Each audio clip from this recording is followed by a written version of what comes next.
Greetings and welcome to Nodcast with Nod founding members Paddy Shine and Chris Haslam. Nod bless. Welcome to the Nodcast, Whitehills. Old pals, collaborators. We kick it off. We always kick it off by just getting a bit of your story, really, a bit of background, and tell us a bit about yourselves. Well, we're both insane. Yeah. For leading the lives we live. No. Well, what? So, I mean, how far back you want to go? You want to go back to like where we were born, like where we grew up, or just band? Let's start where we intersect with Nod. 2006? Was it 7? 2007, yeah. 2007. Okay, so here we'll jump back to like 2006. Okay. Or like a little bit before 2006. So cool. Ego and I had moved to New York. We had been living in New York at that time for like 4 to 5 years. We left San Francisco because basically .coms took over, and what was a vibrant music scene got decimated. And so in 2006, that's when the .com people started moving in. No, that was in the late 90s. That was in the late 90s when that happened. Okay. We moved to New York in 99. Ah, okay. Yeah. And so, like, as people that we were in bands with out in San Francisco were, getting kind of sick and tired of like, living that life and not getting what they perceived was what they wanted out of it. A lot of those people stopped playing music. So like the bands that we were in, we found ourselves like without bands. When Ego came out to New York for a summer and did like a summer school program at NYU. And then after that, she was all like, I want to move to New York. And then I was like, I'll go. So then we ended up in New York. It took quite a while for us to kind of figure out what we wanted to do musically.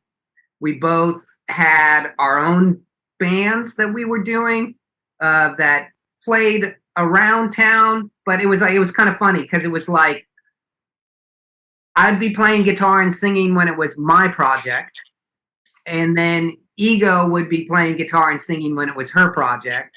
We both had the same drummer, and then we would switch off between bass and guitar. So we kind of did that for a while, trying to, meet people in New York, play around and do whatnot. And then Ego started the Ego Sensation show, which was a completely different thing. And she can talk about that. What was that, Ego? Oh, it was like performance art. It was music, but also dance, theater, kind of like a variety show. Okay. Yeah. Like the Eric Andre show. Yeah. So basically, like around 2003, after both of us had done some recording and after there were some venues that we were like able to play in and whatnot, I bought like an early version of Pro Tools and started on my own to record what became either known as No Game to Play or They've Got Blood Like You've Got Blood. Okay, so I basically recorded this album. I don't remember how long it took me. And then I sent it to two people. I sent it to Julian Cope and I sent it to Adrian Shaw. Do you guys know who Adrian Shaw is?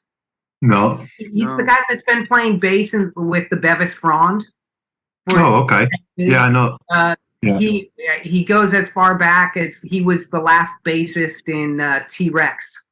Wow. But he was also Hawkwind's bassist during the like Quark's Strangeness and Charm era. Okay. And so he was running Waronzo, with Nick Solomon at the time. I had some contact with both of those guys, through mail. This was all before email.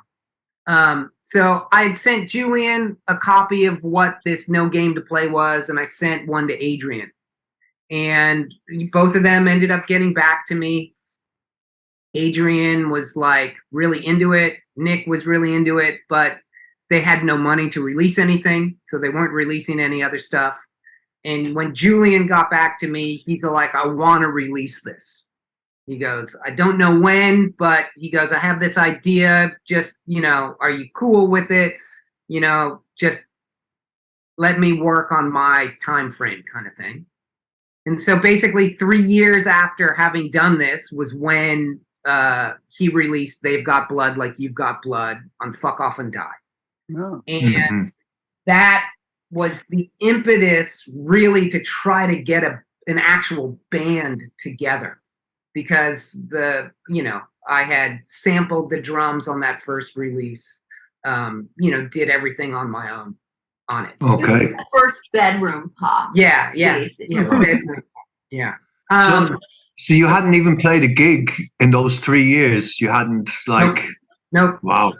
And then we hooked up with this guy, during this process, and it was all like, oh, Julian's gonna fucking release this. So that first contact that I had with him, instantly I was all like, oh my God, I need a band together, and I need a band together now. Okay. And so we went through a whole process of playing with a bunch of different people, trying to figure out a lot, I think even one lineup we had, it was 5 people, of just trying to, see what worked well and how we could do these things. And so after about a year and a half, almost 2 years, we found this guy, Bob Belomo, who lived in New Jersey. And so, we started to play with him in maybe late 2005, early 2006. And then we played 2 shows with him in New York. And then come June of 2006, Julian releases They've Got Blood Like You've Got Blood, and then invites us to come and play with him, opening up for him at Coco in London on the tour that he was doing at that time. And our drummer, Bob, couldn't come. Julian hooked us up with the drummer, and the 2 of us flew over. And the second show, or the third show that Whitehills ever did, was in front of 2,000 people in London. Wow. Yeah. How was the show? How was it? It was fucking nerve-wracking. I fucking bet. I mean, it was we met Ant, who played drums with us at that show, literally maybe 2 hours before we were on stage with him. We met at a pub right around the corner from Coco, having some beers, chatting. Julian and his band comes in, then we all load stuff in, and it was fucking mental. I mean, it was nerve-wracking. But it's really funny because in terms of all the shows we've done in our career and how well prepared and tight that we've been for so many things, it was probably one of the shows we were the least prepared, least tight for, but really the reception and the the benefits that came from that show were so great, actually. Yeah.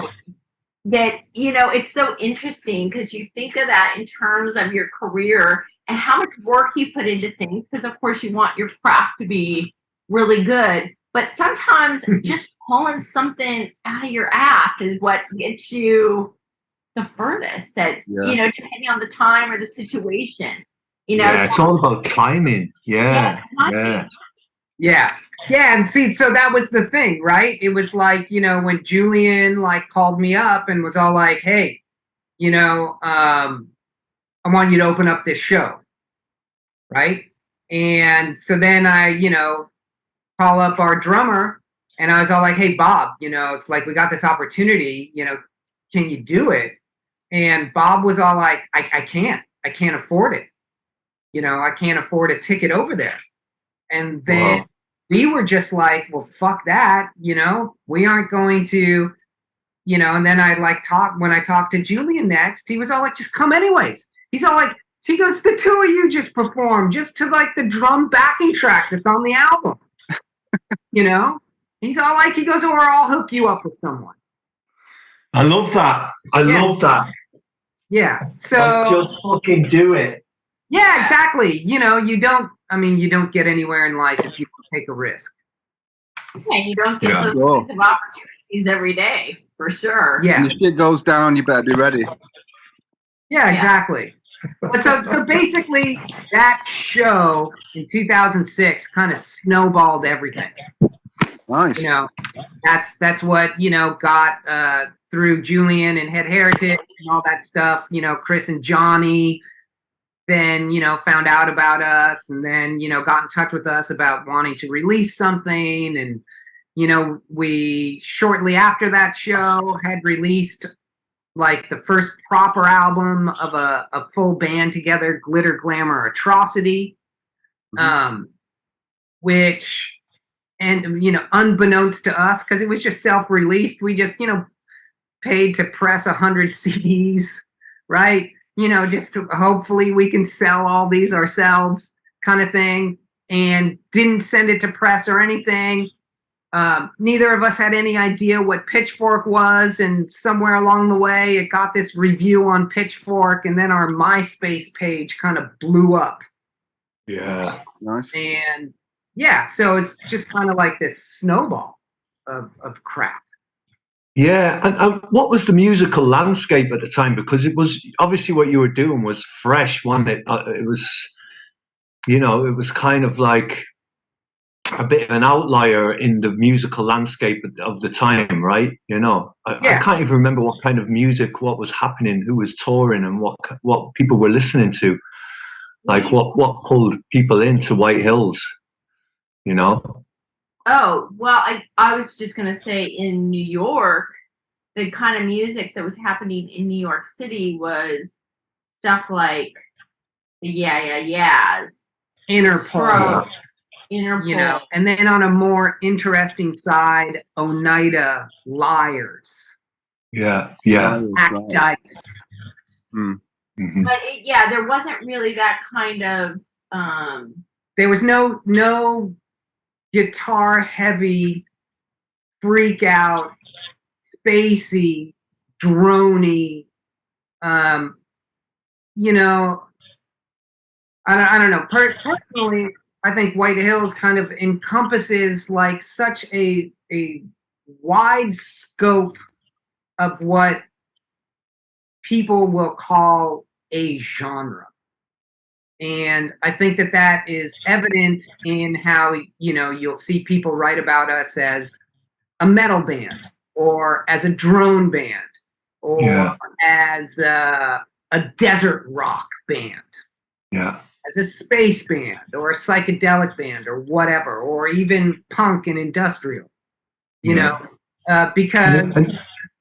it was at the beginning of this kind of psych rock revival, if we can call it that, wasn't it? The psych thing started to sort of kick off around 2007, I'd say, really. Yeah. But even so still, it's like us, and even like you guys, it's like, I see both of our bands as outliers in that scene in so many ways, because it's like, you don't sound like the Grateful Dead. We don't sound like Jefferson Airplane, and both of our musics are informed from such a wide variety of things. Yeah. It almost seems like the only place to put either of us was in psychedelic. Yeah. Kind of funny though when you start off in it and you do your first thing, and then everyone goes, "Oh, this is what they are." Yeah. And you're like, well, wait till the next thing and then say so. You feel like, don't say anything about us to nail on the head, because in 5 years' time, you know, we'll see where it is then, and it could be something totally different. I mean, it was always the case with us where we never really wanted to set on one kind of sound, you know. And in rehearsals, we were never really doing like jamming as one band, doing a particular set of songs. It was just whatever came along and wherever it took itself, really, you know. Yeah. Yeah, I mean, that's, you know. It definitely felt like when we did that first gig together in Saki Bar, that, you know, it was a case of like kindred spirits. And like seeing White Hills, we were like, yes, like fucking, you know, this is the kind of music we want to be fucking seeing at gigs, you know, because at that time, like you say, touring, there wasn't really like bands that were just fucking going out and jamming and whatever, like playing tunes for like 10, 15 minutes. Yeah, just rocking out and going on journeys with it. It was kind of uncool, I think, in a lot of ways to do that still, maybe, you know. I think there kind of was, but it was quite underground, wasn't it? It was because Comets on Fire and Sunburned, Hand of the Man and Black Mountain, all that was kind of coming out around that time, I remember as well.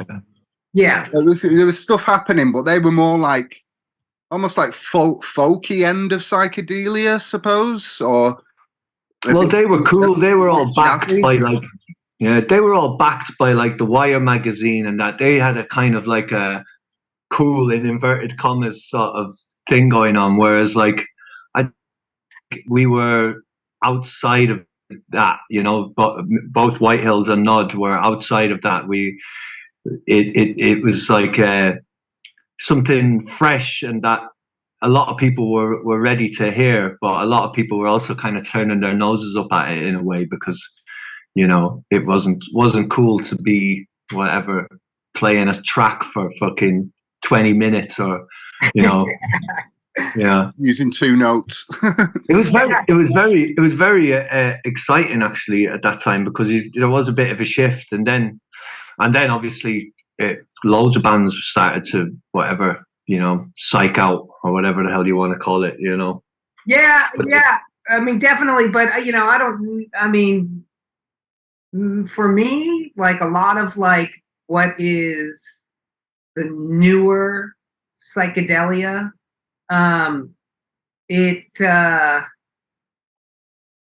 like here, we just played down at South by Southwest. Okay. And we did this Acid Fest show. All right. And one of the bands, like, literally could have just been a Grateful Dead cover band. Oh no. And, you know, they did do a Grateful Dead cover. They did do a Grateful Dead cover, but their own music it sounded just like that. You know? And so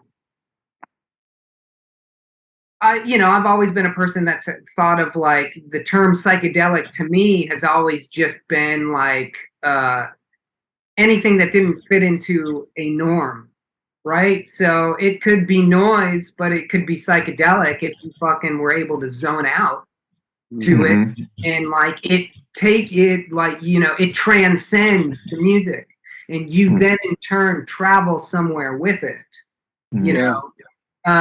Versus where I think a lot of people who use the term psychedelic use it in the term of what it was for the 1960s, which is just basically a bunch of young white kids playing 12-bar blues with longer breaks for solos, and they were eating acid, you know? So, you know, I mean, I love Jefferson Airplane, but you know, they did some stuff that I think psychedelic, but they were just a great rock band. Yeah. So I think, you know, I think both of our bands have proven with just sheer time at this moment that we are, no matter what this psychedelic music, how it morphs and what it does, that we will always be outliers within it. Yeah, it seems that way. Sure. You remember the first contact you had with us, one of us? I think it was with Chris, wasn't it? Yeah, well, Del. Chris was the one that I think hooked me up with you, Patty. Yeah. You know, because we were coming back. Oh, okay, well, you know, taking a step back. So it's like after we played with Julian, we then came back to play one show in the UK, and we were offered a show in Brighton. And we were able to get our drummer to come out for that show. And then we just played this one show in Brighton. And then we went up to London the next day to meet Chris and Johnny at a pub. Is that right? Wasn't the show with Dog and Tank? That was with Dog and Tank, but that wasn't the tour. No, I know, but but and then we met with Chris and Johnny. And basically, when we were drinking beers at this pub in London, they said to us, we want to release Glitter Glamour Atrocity on, you know, over here.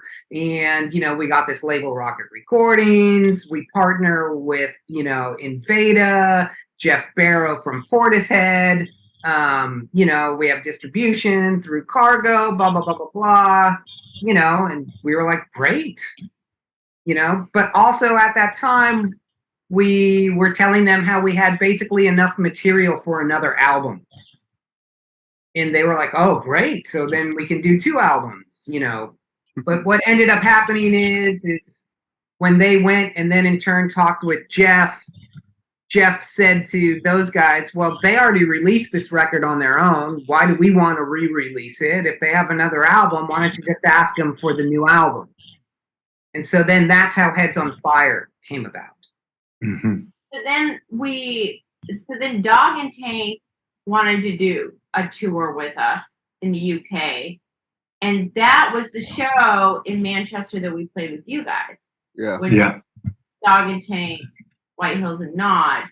And so I guess Chris from Market. Chris was, because I remember Chris saying, oh, I know these guys up in Manchester area that have like this collective Nod, you know, that like could probably hook you up with something. That's weird because we didn't know them guys then. Oh, huh. Interesting. We'd not met them two for like another couple of years. Yeah, so I have no idea how they knew about you. I know how, because some of the very first early Nod recordings I had sent to Chris and Johnny, and they had said, yeah, this is really good shit. Like, just keep us posted on what you're doing, basically.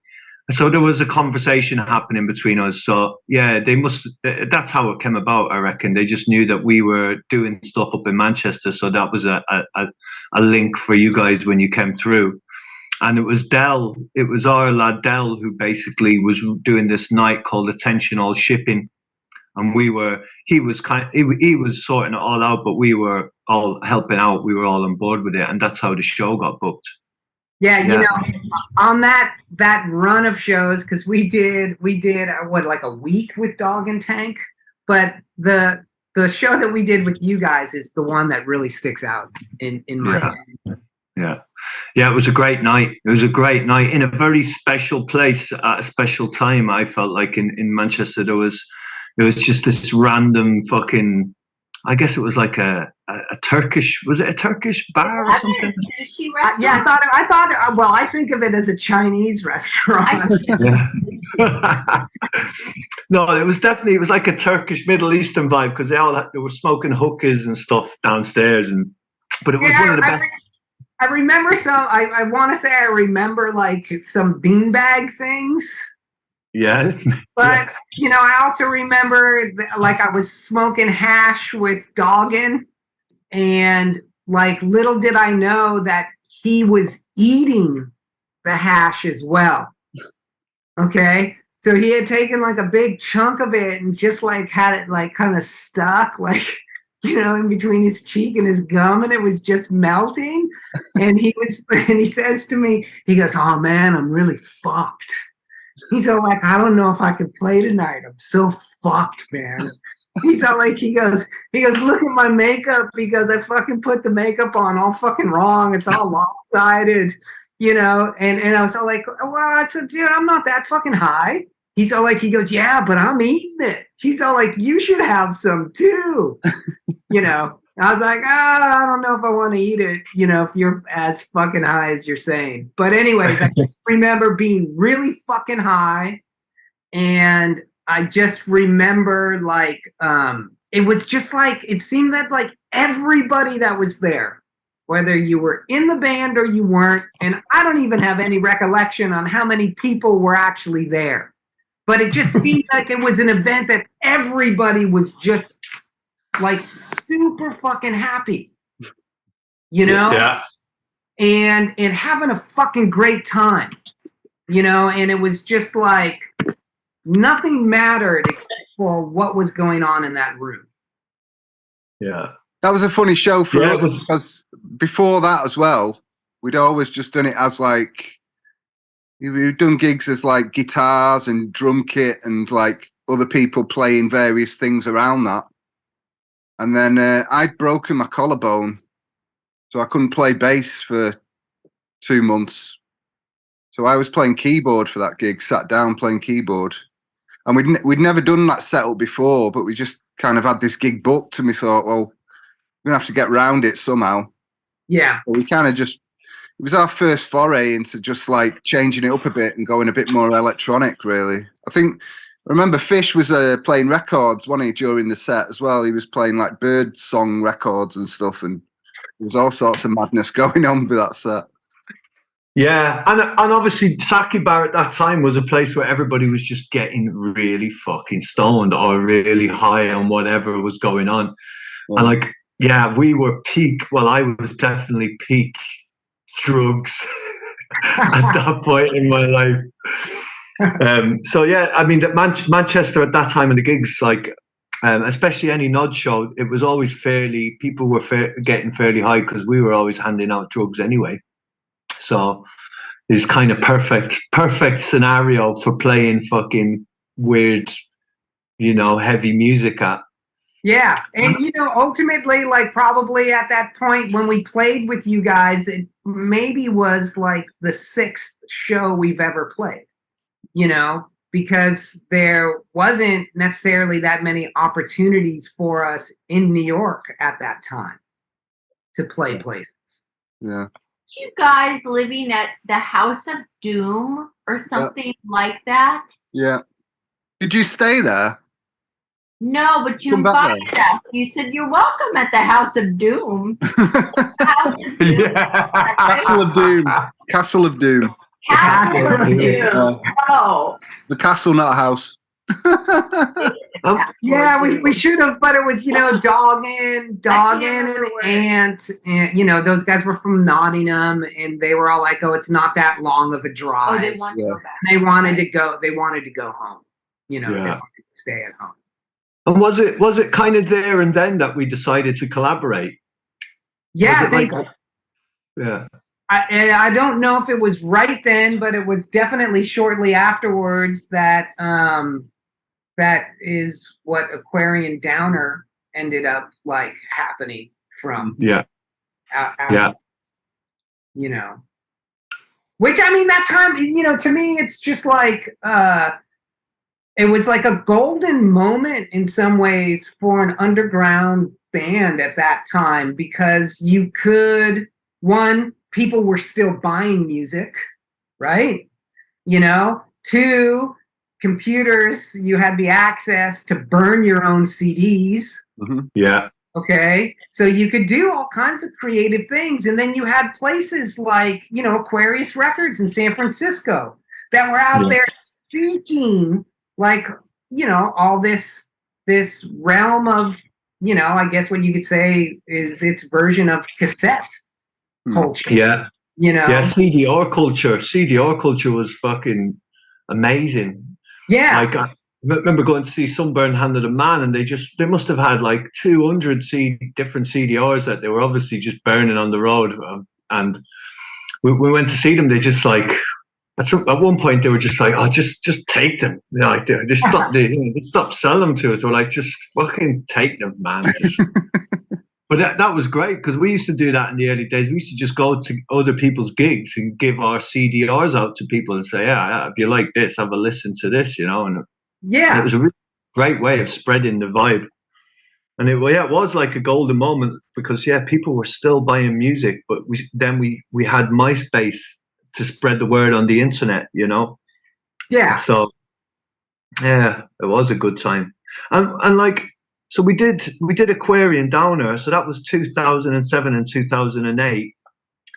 When did you get the Dropout files then? Was that around 2008, 2009? I want to say it was 2008. Yeah. But like, it was something that I sat on. Like we started to get busy. Yeah. And it was still before Thrill Jockey, but Chris and Johnny were doing a lot of help for us, over in the UK, and then we, came back another time afterwards, and we did some shows with Thought Forms, and I want to say there was one the show in Bristol. Didn't you guys do that show with us and Thought Forms in Bristol in that weird pub that had the back room that kind of looked like a hunting lodge? Yeah, was it the Louisiana or something like that? I don't remember. Louisiana. It was the Louisiana. Yeah. Yeah. And it was around the river. It was around the river, wasn't it? Yes. And I think it was at that same trip that we also played in Lancaster together. Oh yeah, the Yorkshire House. Yeah. And we all stayed at Marion's. Yeah. God, every once in a while, like I'll be looking through some like folder of audio like on the computer, and I'll come across like some unnamed file, and I'll hit play, and it's like the fucking party banter from that fucking night, like someone on the piano, king, king, king, king, king. You hear people like, "Hey, you got another fucking pint of cider?" Or just whatever. It's just fucking nuts. It was like, yes. Wow. Well, we should release it. We should release that file, man. Release that fucking file. Dropout 2. Dropout 3. Was that around the time then? So I mean, I'm jumping from place to place, but was that around the time then you also got involved with Thrill Jockey after those tours? Thrill Jockey was a little bit later than that. That was like 2010, right? Okay. Was it 2009? Okay, so Dropout had probably been released before you got involved with Thrill Jockey, was it? The Dropout was actually released afterwards. Oh wow, okay. Because Dropout came out in 2010. Yeah, it's crazy. It's crazy how that album has just become like quite a big deal for a lot of people, isn't it? I know, it's like a beast of its own. Yeah, it's wild. It's wild. I mean, actually, when Chris, we were talking with Chris about this before, but we just did 2 Pig shows, Pig 7. Oh, okay, nice. In New York. We played with them on the first American show that they did, and then we played with them again at the end of the tour. But Matt, at the last show, he afterwards he goes, "Hey man," he goes, "You ever talk to Patty and Chris about like you guys just fucking sucking it up and just fucking actually going out there and just fucking playing Dropout together?" He goes, "I can only imagine there would be quite a few festivals that would be into presenting that." Yeah. So here I am. I'm putting it out there. Yeah, I'd be up for that. I mean, I've often thought about that. I thought, like, as the album sort of every year it seems to pop up on some kind of list, or there's always people chatting about it and people saying, "Oh, this is the greatest psych album of all time," or whatever, which is bananas to me. But I just kind of think maybe there will be an opportunity where we could do some big festivals with it, and are you kidding? yeah, reinvent the album. You know? That's also the way to get you mothers over here. Yeah. You know, because there's quite a few festival outlets that we could do that here, and people here ask about that. You know, so that could be our gateway to the States, man. Yeah. Yeah. Yeah. If we ever make it. I was playing. We were playing a gig. When was it? Last month or the month before with Oneida, and Kid Millions came up to us and says, "I'm on your fucking album."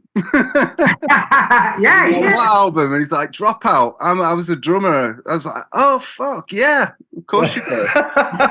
Yeah, I was like that too. I was like, what? One of the tracks, like, you know, I was kind of filling things out with like some little bits that was just White Hills stuff. Yeah, yeah. And yeah, he's on one of the things. Yeah. I don't remember which one it is, but you know, I've actually thought, like, if for some reason, like, there was ever, well, first off, I just recently recovered all of my original mix files and tracking files that I did on the material you sent to me.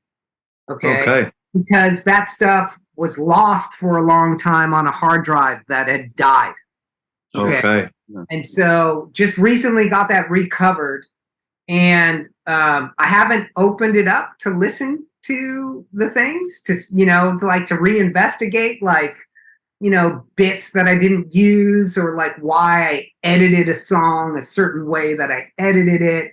And I know that there was a bunch of tracks that, you know, had been recorded over what you did that didn't even get used within it as well. Plus, like, the things that were just White Hills on it, like I was saying, were just really tiny, tiny little things. But those are from like greater pieces as well. Okay. You know, and I was like, oh, it'd be kind of interesting to kind of like go back and look at this and like reevaluate it in some way. Yeah. Yeah. I mean, I would love to. I mean, I think there's been talk actually with Chris and Johnny about another reissue of it, but like doing it in a way like, yeah, like almost like a remix of it, really, or a reimagination of the album. Which I mean, yeah, piques my interest a bit more than just reissuing it again, you know, like actually doing something with it, something different. Yeah, I mean, I agree, and that's what we ended up doing with Heads on Fire. You know, this year releasing as the Revenge of Heads on Fire, and like putting out, like, you know, the full entity of what the album, what we wanted to do at the time, but because of, you know, once again a hard drive dying, that I lost half of the material from that record. Oh. Yeah. So you actually managed to get it released in the way that you initially had. Yeah. Seen it. Okay, cool. Yeah. Yeah. And how's that gone down? How's it going down? It's great. You know, I mean, it's like, you know, well, it's the first release on our own label. Nice. You know, I mean, what do you think? Been a smash.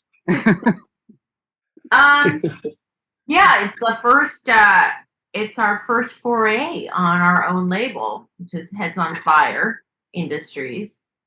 And so it's been an exciting experience being a record label and learning all the things that record labels do.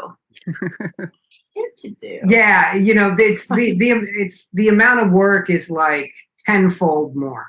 Yeah. But that said, you deal in some ways with a lot less hassles than you dealt with dealing with a record label. Well, there's as many hassles. It's different hassles, but I think ultimately, you know, at a certain point, you kind of have to take more control of what you're doing. You know, if you're in it for the long haul and you have a very particular vision of what you want to do and how you want things to be presented. Anytime you involve, you know, someone else, a record label, they have their ideas that they want to impress on whatever you're doing, even if it's not specifically onto the music, whether it's, you know, the image they want to present or how they want to sell it or whatever. So if you want to take control, you kind of got to do it. Yeah, you know, it's like to sit there and have someone, you know, you're telling someone, okay, this is what this album's about. This is how we want the album to be discussed. This is how, you know, this is the narrative and this is what you need to say about it. And then they in turn send you back a, you know, press release for the record that doesn't explain it properly. Mm-hmm. And then you go back to them and say, no, you're missing the point on this. This is how it needs to be discussed. It needs to be framed in this way. And then, like, you know, when someone at some point is all like, no, we're done. This is what we're doing, you know, and then you're like, well, fuck, you know, this is like, it's my piece.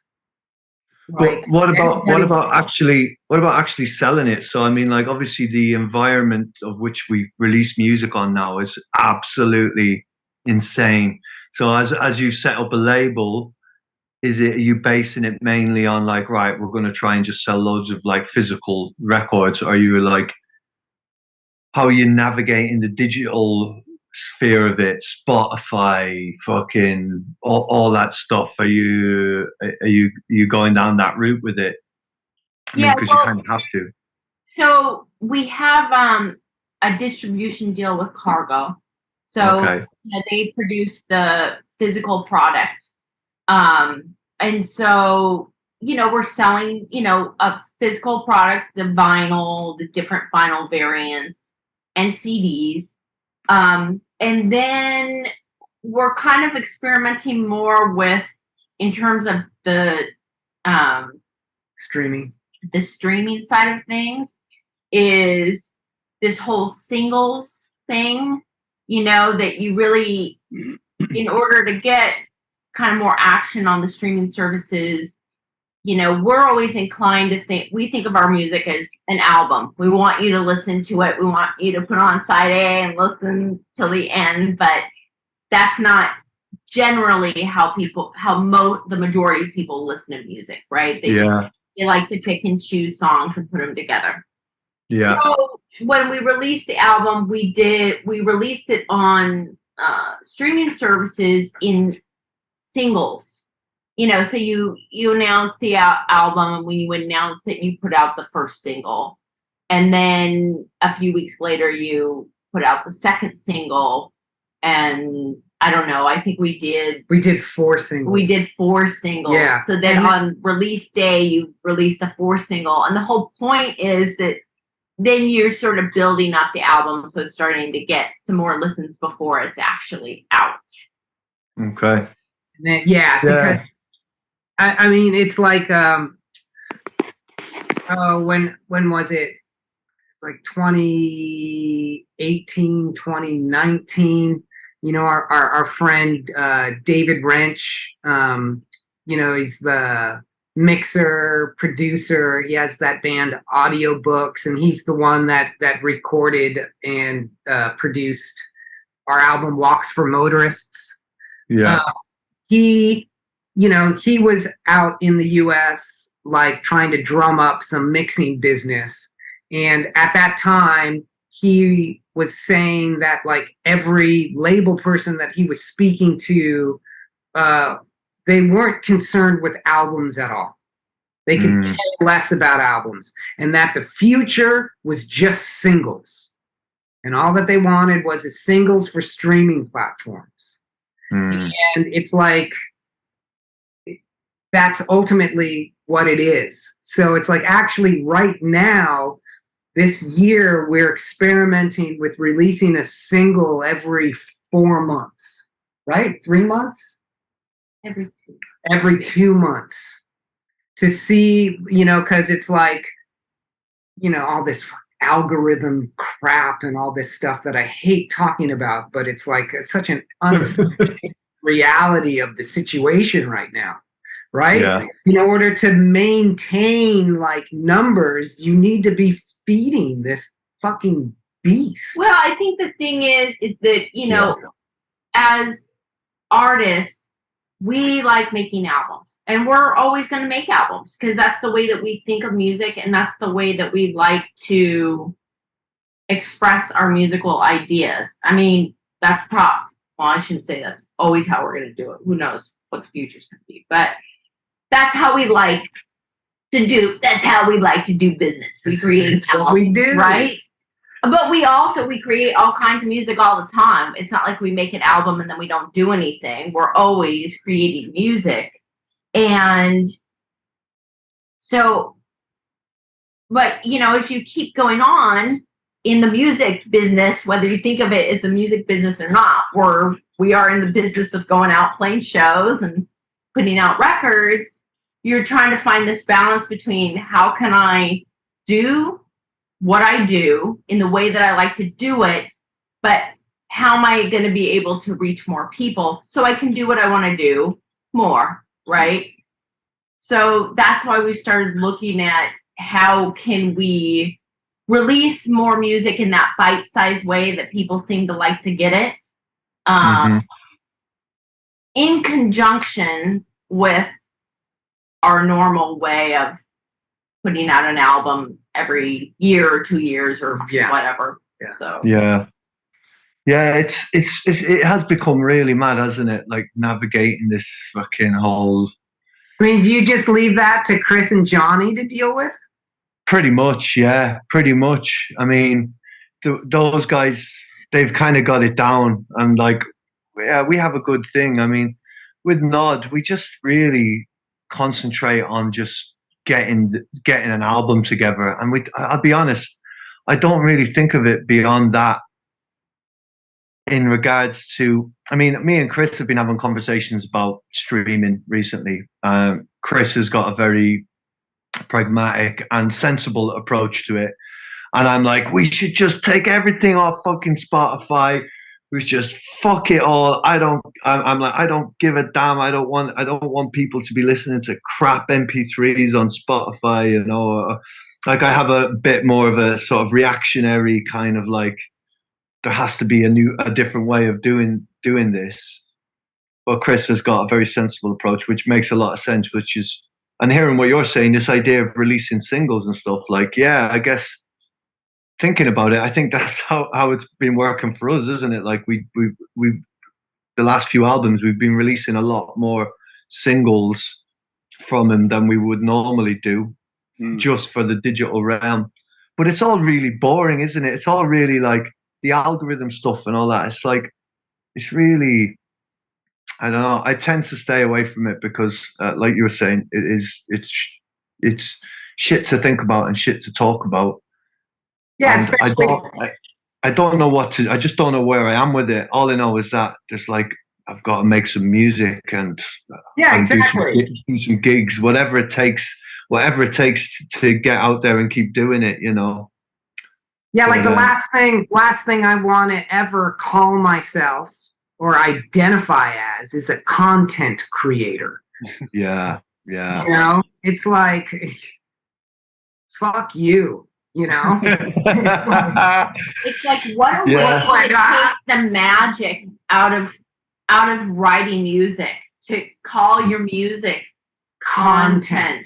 Yeah, it's like what's in a toothpaste tube. Yeah, and it cheapens it cheapens it. It allows the streaming services to rape the artist, you know, and it's like art is not content. Now, not to say that there isn't music that I would say, yeah, that's content. Okay. But we don't make content. You don't make content. No.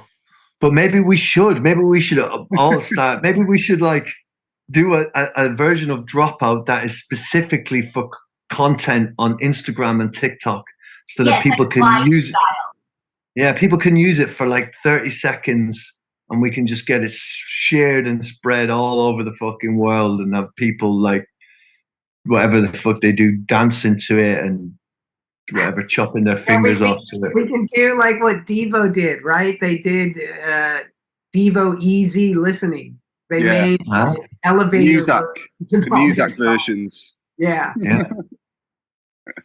Yeah, I mean, they were on it. They were on it. It's kind of tricky, isn't it? It's kind of tricky thinking about that, like, and how basically people don't really listen to albums that much anymore, but people are mad for creating playlists. That's how most people consume music now, is like a playlist. Yeah. But see, so, so it's like, we want to release records. We want to release them on our own terms, start our own label. We're fortunate enough to get a distribution deal, because something like that is not easy. Not easy, no. Not easy when we were even, discussing it, which was like when everything shut down. Yeah. So, I feel fortunate in that respect that we were able to do that. And then that allow us to be able to fulfill like our need to do that. There is a market for people who do want product. That market, is always going like this, but it's like, the album sold out. So it's like brilliant. Good with that, Is Heads on Fire Industries a vehicle mainly for Whitehills, or are you going to be releasing any other bands on there, or? I would love to release other bands on it. Okay. It's like right now it's just purely a financial reason why we aren't. Yeah. Okay. Yeah. So we're getting it up to speed. We're still in the getting it up to speed phase. Yeah. So once we get it going, that is our goal, is to release other music as well. I fucking love how industrious you guys are with it. It's amazing, really. It never stops. Yeah. Fucking, it's incredible. We're basically working on 2 different albums right now. Wow. Yeah. So. Yeah, we're working on our White album at the moment. So does that mean that we're going to get some more acoustic bits out of you on a Nod record? Yeah, you might do. Yeah. The Nod acoustic album is in the pipeline as well. That's something that we've been sort of it's in the ideas phase at the moment, really, but it's something that we'd like to do, definitely, just to change it up, because we've been sort of slamming people with the heavy shit now for a while. It would be really nice to like start doing gigs where you force people into a different space with it, just to change things up. But again, that's a bit of work. But we'll get the White album out of the way first, and then we'll think about the acoustic album. And then we'll get onto the Let It Be phase of it, where we never do a gig ever again, and we're just playing on people's rooftops every now and then. Well, I guess are you doing a lot of gigs? Are you playing live a lot over in the States? Well, we just did a huge tour in the States. Well, I guess it was last summer, July and August. We did like 40 dates all over the country. 14,000 miles of driving. Wow. And how was it? How were the gigs? Are people into it? Is live music still a fucking thing over there? Music's still a thing. But it really depends on where you go, because we did a lot of different markets, and some of them, there's certain areas in this country that are known as flyover. Okay, we did not fly over we them. Did not we fly stopped over in them. And people in those places were all like, "Oh, we're so thankful you weren't one of the flyovers." Wow. But that said, it's like very fucking brutal drives, when we're in the US, it's just the 2 of us, right? So it's like we're driving, we're unloading, we're setting up, we're breaking down, we're selling merch, it's like it's nonstop basically. And so it's like you're fucking driving like 11 hours to get to a fucking gig. you know, and then, you know, you fucking pull up and the first band is like 3 songs short of fucking stopping, and you're like, okay, gotta fucking get everything out of the band, gotta fucking set it up, gotta get the merch together, and then to also be able to get the fucking shit, like, you know, up on stage and then play your fucking set. It's brutal. That shit's brutal. Yeah, you know, normally what we do is we'll do a run of shows on the East Coast, and then separately we'll do a run of shows on the West Coast, or we might do something where we go into Chicago, and we do sort of these targeted runs. We haven't done a full US tour since when we toured with the Cult. Yeah. A long time ago. Yeah, so that was 2013. Wow. But you know what? It was not until this last summer that we actually toured since 2019. And I think we were just dying to like get back out there and play shows. And so our agent, we have a new agent in the US, and she offered us this tour. And we just thought, you know what? We gotta get out and do it. Yeah, it's like either you're gonna be a shut-in, you know, for the fucking rest of your life, or you fucking take a chance. Yeah, you've gotta take the chance. Yeah. I mean, yeah, that's one of the things that fucking not puts me off about touring the States, but you know, you hear all the stories of like driving for 11 hours or 14 hours to go and do the thing for an hour. The thing that the only reason you're bloody there really is to do the thing for an hour, and there's just that grind to get through, you know. When I was younger, I was like, yeah, great, I'll be in the van just smoking weed. Yeah, 14 hours of smoking weed sounds fucking great, man.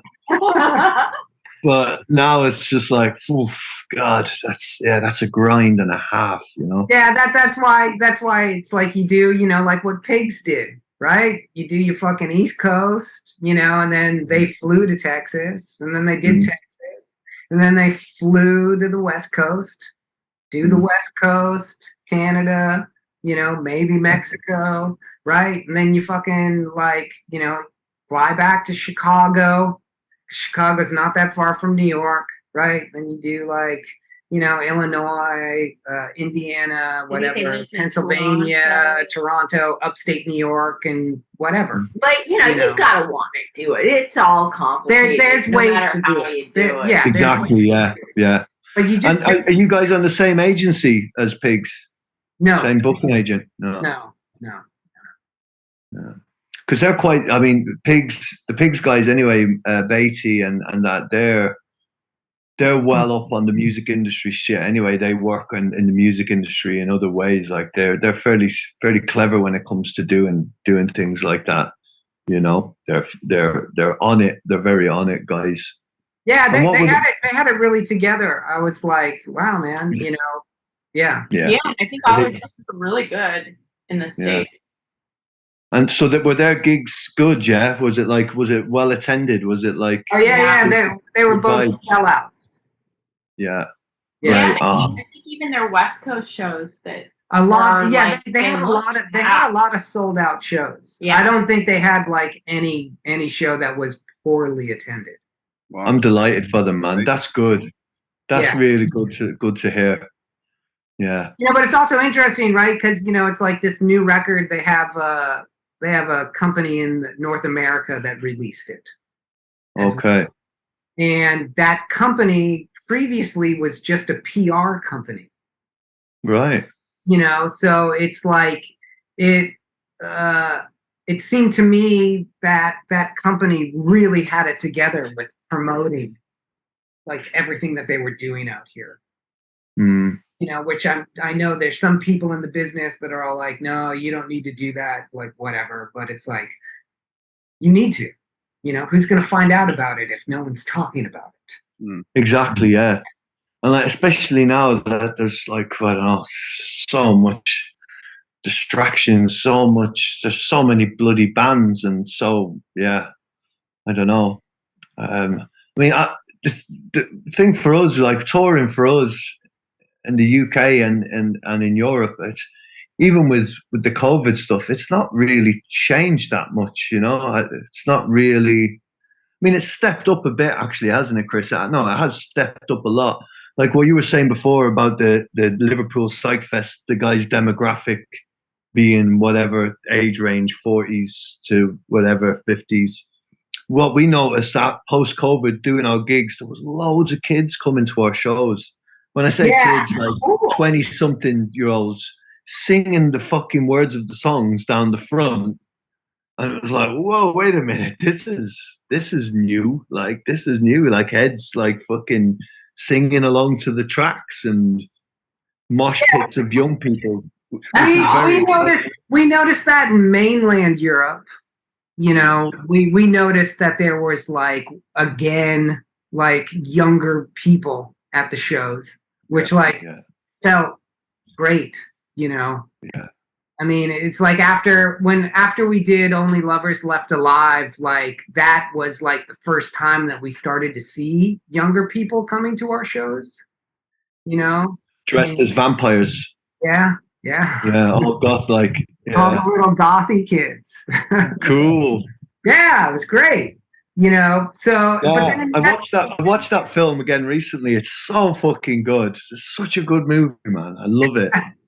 Yeah, well, I love the fact that you're in it. I was telling my wife, I was like, oh, they're my friends there, and she was like, what? And I was like, yeah, they're my mates. They're in the film, yeah. But you gotta get the DVD and see the outcut of our spoken word part. Ah, okay. Definitely need to see that. Yeah, we had a scene that made it to the cutting room floor. Yeah. Oh, dang. Blooper. Who blooped it? Who fucked it up? Was it you, Dave? Did you fuck it? So Jim Jarmusch is obviously a fan of Whitehills then. Yeah. But so basically what happened is like when the movie was finished, he called us up and he was all like, movie's done.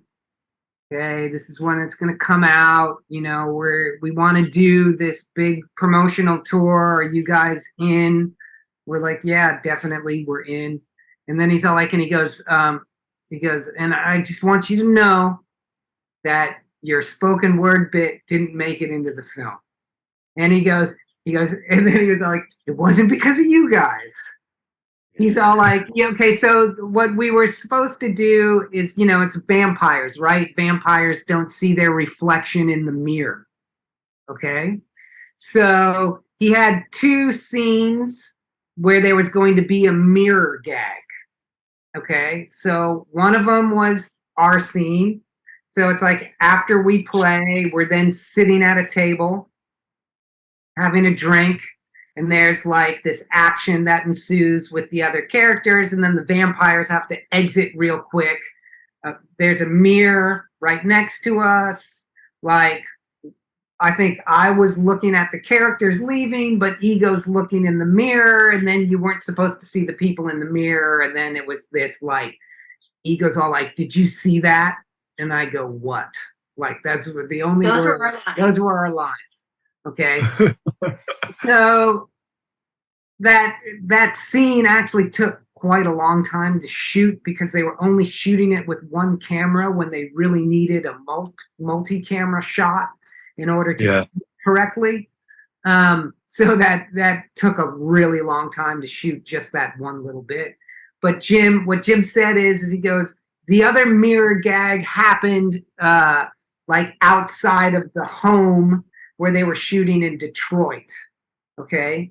And Jim's all like, he goes, yeah, I had like these guys moving a mirror in a down and out neighborhood in Detroit in the middle of the night. Okay. And he goes, even for one of my films, that was a little bit too far out there to find believable. That there would be people moving a mirror in the middle of the fucking night that some vampires were then just going to run by and not see their reflection. So he said because he said at first he took out just the mirror gag scene in Detroit, and then he left ours in. But then as they were, looking at the film again and again, Jim was all like, it makes no sense. There's no other part where there's a mirror gag. Like, how are people gonna, people aren't gonna get this. Yeah. So. Yeah. Well, it's cool that you got to take part in such a fucking great film. I really like it. I love the soundtrack for it as well. I love the soundtrack. No, I love all great. the Moroccan stuff. I love Morocco. So, I mean, I really, really enjoyed that film, man. And so you got to tour it. So you were basically playing all the premiere screenings of it or something like that, or yeah, exactly. Nice. Yeah. playing a full gig or just playing. Full gigs. So it was us, Joseph von Weissem, on his own, Yasmin Hamdan, the woman who sings at the end in Morocco. Yeah. Her and her band, and then Squirrel, at the end of the night. Wow. Yeah. Oh, cool. And it would all happen like, it'd be part of like a premiere screening, right? Cool. So we did one in Paris, we did one in London, Berlin, Hamburg. It was Cologne. New York. And that was it. I think there was just. But there wasn't one in LA, right? I don't remember in LA. Yeah. Wow, not bad. Now that sounds like some pretty cool gigging, man. Oh man, that was like the prime of like I don't know, like rock starness. That's the word. It was definitely like a high moment, and treated exceptionally well because of the promotion from the film company. Yeah, very nice. Exactly. Yeah. It's a different kettle of fish, isn't it? Like the film world. Yeah. So it's like, yeah. And we had like days off in every place too. Mm-hmm. So it's like, you do like, a gig, and then maybe like the next night you do another gig, but then like you'd be stuck in Berlin for 3 days or something, which was like a lot of fun, because you're just hanging out with everyone and whatnot. And it was like when we were in London, when we toured with the Cult, the guy who was playing second guitar on that tour, this guy, James Stevenson, who is actually an original member of that punk band, Chelsea. Oh, yeah. And he was also in Generation X at one point. I mean, this guy's been with everyone. Gene Loves Jezebel. He's in The Alarm. I mean, this guy's like, whatever. But he owned a guitar store at the time on Denmark Street. Okay, so when we were in London, we were like, hey, Jim, we're going to go visit our friend James at his guitar shop, and Jim's like in the guitars and whatnot. So we're like, you should come with us. So he's like, yeah, come with you. And then like we're going into the tube station, and he's like, I need fucking money. I need some money. So he goes over to this ATM machine. Fucking, I don't know, how much money did he pull out? He just took out 200 pounds. Yeah, 200 pounds. Like, what you doing? I'm leaving tomorrow. Yeah, exactly. It was so funny, right? Because he takes out this 200 pounds, and then he's instantly like, why the fuck did I do that? I'm not going to spend this money. He's all like, I'm leaving in a day. Yeah. So hopefully he spent it in the fucking guitar shop buying some fucking plectrums or something. You should have said, well, I need a new guitar. Well, I'm afraid that the guitars at James' shop had about a few more zeros on there from that time. Yeah. Okay. Yeah. Cool, man. Very cool. Yeah. So what's next then for White Hills? What's going on? Well, we've got we're coming over to we're playing a festival you guys are playing, but Psych and Bloom, but I don't think we're not on the same day. No. I think you're before us. But where's that? In Europe about the same time as we are, aren't you? Just in different towns. Because I was looking at that. I was looking to see if we overlap, but I don't think we do. Yeah, we're only doing 2 weeks. This Right. Psych and Bloom, it's near Stuttgart. It's at the end of May. Okay. So when are you flying in to start that? It must be in like the next week or two, next couple of weeks, yeah? No, like a month. End of May. Right. End of May. Yeah, towards the end, overlaps towards the end of our tour, doesn't it? Yeah, and then we get to do, you know, our fly into Brussels and have a couple of days with Jan. Yeah. Wow, we haven't done that Yeah, in we years haven't at really this had point. enough fun. I mean, we saw Jan because we were there in October, Brussels in October. We saw Jan, but we didn't really have Too much time. Yeah, we didn't Yeah. or anything. So. Yeah, I saw him last week. I was over in Brussels and Liège last week, so I spent the night with him. Oh, cool. It's good to see him. It's good to see him, man. Yeah. So we do that, and then we go back for what looks like another 2 weeks in early August. Wow. So you do 2 weeks? What, 2 weeks in Europe in May, another 2 weeks in Europe in August?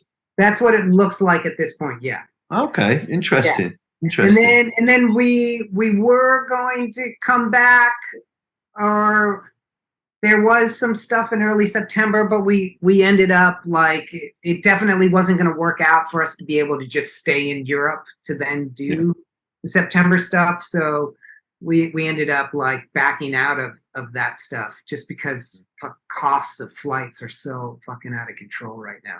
Mad, isn't it? Yeah. So we do that. When did we record with Martin? Was that almost a year ago? Yeah.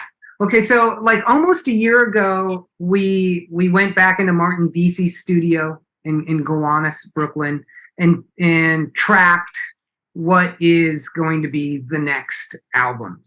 And we've just slowly, slower than ever, like working on this material. Well, it's because we were gone for 3 months touring, so. And it seems like, you know, come back and then it's like I start to work on it again and I'm all like, change it all completely from what it sounded like before because my headspace is different, you know. But so that album we're looking at to come out next May. And, you know, also at the same time, like kind of towards the end of like when things were kind of locked down, I started to put these releases out on Bandcamp under this title of Tone Spores. And like the kind of the concept of it is like, you know, like a mushroom, right? You know, a mushroom shooting off its spores, like out and spreading out. So these releases are kind of based on sound in this way of like kind of just kind of exploding and flowing out within, you know, like an atmosphere kind of thing. Okay. So there's been what will be like the third release in this series that is known as Tone Spores is also being worked on right now. But that stuff is way more electronic, you know, ambient, you know, and some of it's industrial, you know. But it's, is that on Heads on Fire Industries Bandcamp or is it just on Tone Spores Bandcamp? No, it's under WHITEHILLS. We just do it all under WHITEHILLS because it helps us to, you know, it's already there. It's set up. We have an artist account. So yeah. So yeah. Cool. I'll check that out. I had no idea that you were doing that. I mean, I'll check it out, man. Yeah, I mean, it's like over the pandemic, we did a shit ton of stuff. We released 8 quarantine series EPs for what was the first 8 Bandcamp Fridays. Wow. Okay. And so that was like a mix of new stuff and then going through the archives and finding old stuff, you know, and they were all based on this kind of concept of time because, you know, this whole like idea of time, like kind of was just fucking how people thought of time was completely different. Right. Yeah. Everything was just boom, you know. So all of those, you know, it's like This Time, The Last Time, Electronic Time, One Day at a Time, Time and Time Again. Those are like the various titles from that. And then also playing into it being from new stuff and old stuff, played into this concept of time as well. Wow. And then also, besides that, put out a CDR under the title Sauerkraut. Okay, which was kind of like, a joke at like, being a kraut rock type band. You're not allowed to say that anymore, Dave. You're not allowed to call it krautrock anymore. Oh no! Is that gone to the wayside? It's not. Yeah, you got to just call it German progressive rock now. German? Oh, is it? I don't know. We were just with a bunch of Germans a couple of weeks ago, and they were calling it krautrock. There you go. Then it's okay. If they're calling it, then fucking it's fine. It was only a bunch of people in Ireland that said to me, you can't call it krautrock anymore. And I was like, fuck off. It's krautrock. Do you know what I mean? Offensive?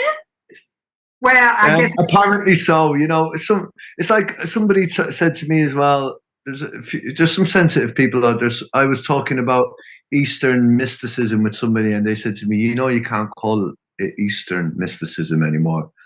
And I was like, but it's from the East, so like, it's just nonsense, isn't it?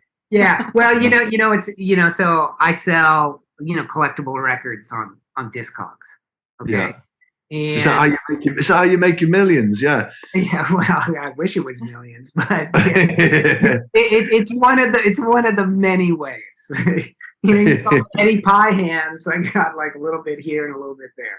Wow, love it. But so I had an experience just like this just the other day. So I have this record by a San Francisco electronic punk band from the late 70s called German Shepherds. And it was two gay guys. They did one self-released record, German Shepherds, music for sick queers. Yeah. And I go to, post it up, and it says, this title is, banned from being sold on this platform. And I was I was all like, hold it, wait a second here. This is a private press. It's not a bootleg. Usually, bootleg recordings are usually the only illegal things. And then I'm thinking, oh my God, it's got to be because the album's called, Music for Sick Queers. And someone upset about it. Yet, it was a couple of queer dudes who made music for their other sick queer punk friends. It's just, nonsense. Crazy. So how did, to be a bit boring about it, how did you get around that? Did you just star out the vowels? No, you can't. You can't post it. You can't make a new post? No, not at all. And Superior Viaduct even reissued the record like just a few years ago. And even that version of it, you can't sell. So that was the other thing that made me think it had to be because, for sick queers. Wow. Well, yeah, it's a mad world we live in right now, isn't it? It's fucking, it's fucking interesting. I mean, because, fuck it. I don't want to get too into it. I don't want to get cancelled. You know what I mean? Yeah, exactly. I know. Well, for all we know, we're already cancelled. Be round to shut all your social media accounts tomorrow. Yeah, exactly. Just lay low for a little bit. It's a shame. It's a shame we don't get to cross paths on these tours and do a couple of gigs together. Really. Yeah, I know. But, yeah. But I mean, like I say, there's talk of this Dropout thing with Rocket, this reissue or reimagination of the album. So I mean, let's look into that. If you're up for it, if you guys are up for doing something else with it. It is an excuse for me to bump into those files again and take a peek and see what's in there. Yeah. Maybe, if we can... I mean, personally, I would, love to do just a new thing. Yeah. Yeah. We've been talking about Yeah, that I for mean, I ages, would haven't love we? to. I would love to as well, man. I'm just not very good at working remotely. I'm more like, let's get in the room together. Obviously, we could send you some stuff. We've got tons of stuff. We could send it to you. And But then same I, on this I end. always feel like the people who make it and then send it off have kind of got the easier end of the bargain, if you know what I mean. Like, I much prefer being in the room with people and it happening there and then. That's where I Well, really. I mean, we could try it both ways, and potentially, maybe even, I don't know, at some point figure out how we can actually get in the same room. Yeah, together. the future's unwritten. We can maybe get into Bob's. Yeah. Yeah. Well, I wonder if one of these fucking festivals, these like whatever, it's South by Southwest, or what's the other kind of psych festival? Is it still Well, there's happening? Is it called Levitation, Levitation? Boston Psych Fest. There's I wonder if any of Las them would be Vegas. interested. Be interested in giving us a couple of gigs where we go and we perform Dropout, and it's like a residency. So we perform a version of Dropout, but then we kind of go in and we re-record like a Dropout 3 or whatever. Like, we do a new album, but we kind of use the platform of going and performing the original Dropout as a way to be able to get together, so we can do a couple of shows and then maybe get into a studio for 3 or 4 days and just fucking see what happens. Yeah, we could do it. Great We could do it idea. at Martin's.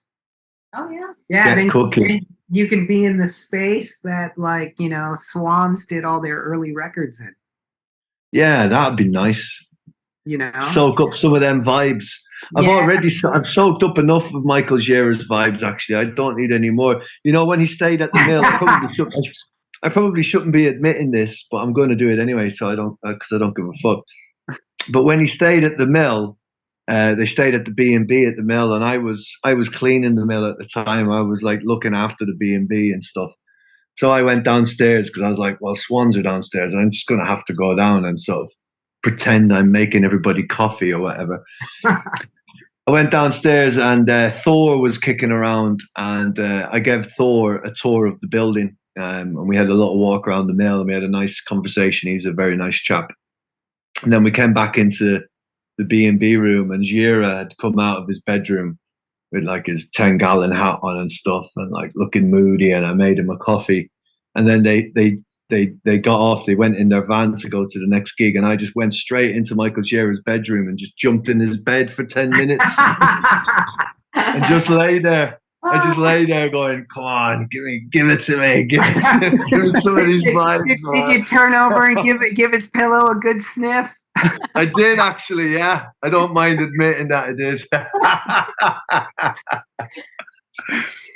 Yeah, it was good. Yeah, I'm sure I got something. Maybe I got some of my agginess from it. I don't know. But no, they were all gentlemen, really. They were all proper gents at that stage, Yeah. Real gents. But yeah, that's my Gira story. Yeah. Cool. Yeah. That's a good one. Embarrassing as it is, what I mean, jumping in Michael Gira's bed. Would I jump in his fucking deathbed as quick? Well, yeah, I say it could be worse. Yeah. Yeah, he could have been in it. Yeah, exactly. No, that would have been better. That would have been better. And then he could have been maybe very welcoming to you while he was in there, which, depending on which way you go, it's all good or it's not so good. I would have been fine with it. All right, Mike, how you doing? Move over, mate. Yeah. Yeah, well, like I say, it's a shame we're not meeting up on these gigs, but that time will come again. It's just nice that we're all back out on the road. Yeah, I'm intrigued to see what it's going to be like out on the road for us. Obviously, being in the UK now, it's getting a little bit sort of. They're putting up more obstacles for the lads from the UK to get over to Europe and tour now. It's every year since the Brexit stuff, it's getting a bit more and more like kind of a few more hoops to jump through. So it's always interesting. the UK are putting up more obstacles for the EU bands coming over as well. Yeah. It's going both ways, isn't it? Yeah, it's just, you know, and it backfires, right? Because the one side does one thing, then the other side does something to counteract it, and then there's another counteraction. It's like who blinks first kind of shite. Yeah. You know, who's gonna take it further first, and then the other one's like, oh, right, you know, weird, this band didn't get over to the UK, so fuck the UK band's coming over to the EU. Yeah. It's fucking hilarious. Yeah. It's hilarious because it's one of the only things the UK has of value to export is kind of like music culture and that kind of thing. It's when you think about it, it really is, I think, the only thing the UK export is. It's true though. It's just music culture, and they're screwing that. They're absolutely screwing it. So it gets more and more interesting every year. We shall see. We shall see. Yeah, exactly. Yeah. That's all you can do. Yeah. Yeah. Cool. Well, it feels like have we come to a bit of a natural ending there? Although I'm saying that we were chatting before the Ego Sensation show. I'm fucking intrigued. Like, I want to know more. How come you're not doing more like sort of Ego Sensation YouTube channel, like performance art or something? Because when we first met, I do remember seeing some stuff. She released a DVD. Yeah. No, that was a long time ago. You know, there's only so many hours in the day. You know what I mean? Okay. That's ultimately what it comes down to. I will never in this lifetime be bored. Yeah. I have so many ideas and so many projects that I want to do, that there's just, you know, but in order to do something well, you have to put your intention to it, your focus. Yeah. So really my focus has mainly been on White Hills because, you know, I enjoy doing it and there's lots to do. So the Ego Sensation show is just, you know, it's a piece of the past. I'm not saying it couldn't happen again. She'll have to, you know, lock me up and like say I died. So Yeah. Time. Now I could probably do it when you're still living. Well, I'm not saying I would actually be dead, but you know, you could just give me a little, like, you know, I don't know, food bag that drips into my mouth or something. You could be the assistant that she cuts in half for real. Yeah. There you go. Well, I do need assistance for the show, and I think that you were an assistant for the show.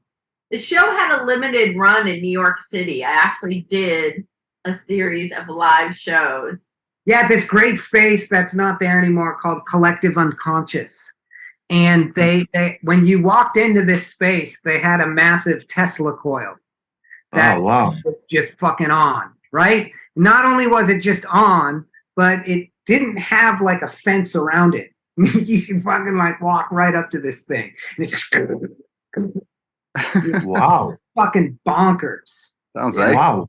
Yeah. Is there any like YouTube video or anything of your stuff, Ego, of the Ego Sensation show, or is there any footage of it that people can check out or we can check out? No. I mean, it was answer. You never thought about putting the DVD up online just as like I might at some point. I actually filmed a whole show because I was going to do a pilot, like a TV show. It was going to be like a variety show as well. So it was a live performance art show.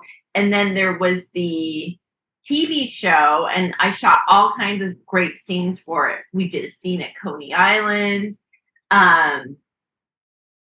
We did the scene on Minetta. There's this great area in Greenwich Village. There's all these great little streets, and there's this one little famous street that's like what are the curved streets called? Well, it's an alley. Yeah, it's kind of like an alley. It's not a cul-de-sac right? It's just some weird little like, I mean, the majority of the streets in like New York, right, are like this. They're either going east it's or all west, gridded. or they're going north or south, right? But this is just like this one little like offshoot that is barely even. You can't even consider it a block. It's so small. Anyway, there's all kinds of I for a year or maybe a year and a half, I was shooting this pilot, and it came out cool, and who knows what's next.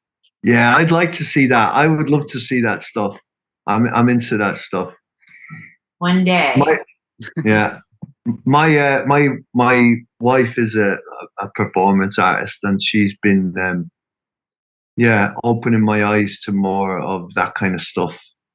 And I'm kind of into it. I'm more into the idea of kind of getting more into the idea of that as part of gigs as well.